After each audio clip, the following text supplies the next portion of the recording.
यह अफगानिस्तान के ऊंचे पहाड़ी चरागाहों में रहने वाले एक घुमंतू परिवार के दोपहर के भोजन की कहानी है। अपने परिवार और चरवाहों के लिए गर्मा गर्म खाना बनाने के लिए महिला खुले आसमान के नीचे तंबू के सामने ही पूरे बकरे को तैयार करना शुरू करती है। दूर दूर तक फैले हरे भरे पहाड़ दिखाई देते हैं। पास में सफेद तंबू खड़ा है। तंबू के आसपास भेड़ें और बकरियां आराम से घास चर रही हैं। वहीं उनका वफादार चरवाहा कुत्ता चुपचाप बैठकर पूरे शरीर की निगरानी कर रहा है। महिला बकरे के मांस को लकड़ी के ठूंठ पर रखती है, फिर तेज धार वाले चाकू से धीरे धीरे बड़े बड़े टुकड़ों में काटने लगती है। मांस और हड्डियों को अलग अलग हिस्सों में बांटा जाता है। पास ही उसकी छोटी बेटी भी अपनी मां की मदद कर रही होती है। यहाँ कोई आधुनिक रसोई नहीं है, न ही गैस चूल्हा और न ही चमचमाता किचन। खुला मैदान ही उनकी रसोई है और लकड़ी का ठूंठ ही उनका कटिंग बोर्ड। मांस काटने के बाद उसे सीधे पकाया नहीं जाता। पहाड़ के नीचे बहने वाली साफ छोटी नदी ही उनका प्राकृतिक सिंक बन जाती है। महिला मांस से भरा बड़ा बर्तन लेकर नदी के किनारे पहुंचती है। वह हर टुकड़े को ठंडे बहते पानी में अच्छी तरह धोती है। पहाड़ों से आने वाला निर्मल पानी मांस से खून और छोटे छोटे हड्डियों के टुकड़े साफ कर देता है। इसके बाद वह टमाटर, प्याज और हरी मिर्च भी धोती है। साथ ही भोजन के लिए तैयार किया गया मुख्य अनाज भी साफ करती है। छोटी बेटी पास बैठकर बर्तन संभालने में मां की मदद करती है। पहाड़ों से चलती ठंडी हवा पानी की सतह पर हल्की हल्की लहरें पैदा कर देती है। सारी सामग्री साफ करने के बाद दोनों वापस तंबू के पास लौट आते हैं। अब महिला पत्थरों के बीच चूल्हा तैयार करती है। सूखी घास और लकड़ियां जलाकर आग सुलगाई जाती है। कुछ ही पलों में तेज लपटें उठने लगती हैं।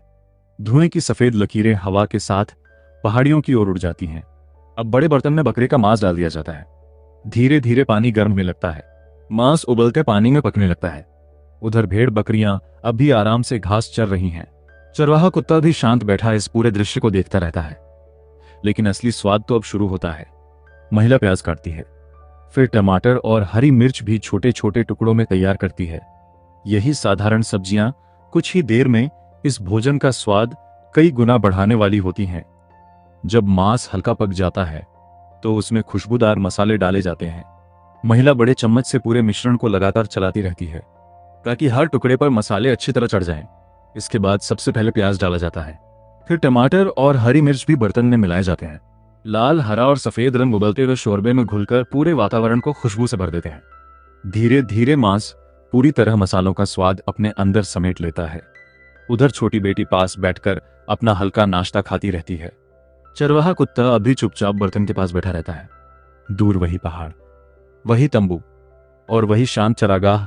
लेकिन अब पूरे मैदान में पकते हुए मांस की सुगंध फैल चुकी होती है। जब मांस लगभग तैयार हो जाता है तो महिला दूसरी कड़ाही भी चढ़ा देती है। अब परिवार के मुख्य भोजन की बारी होती है।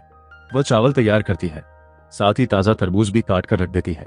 धीमी आंच पर चावल पकने लगते हैं। एक तरफ मांस, दूसरी तरफ चावल। दोनों बर्तनों से उठती भाप पूरे माहौल को और भी खूबसूरत बना देती है।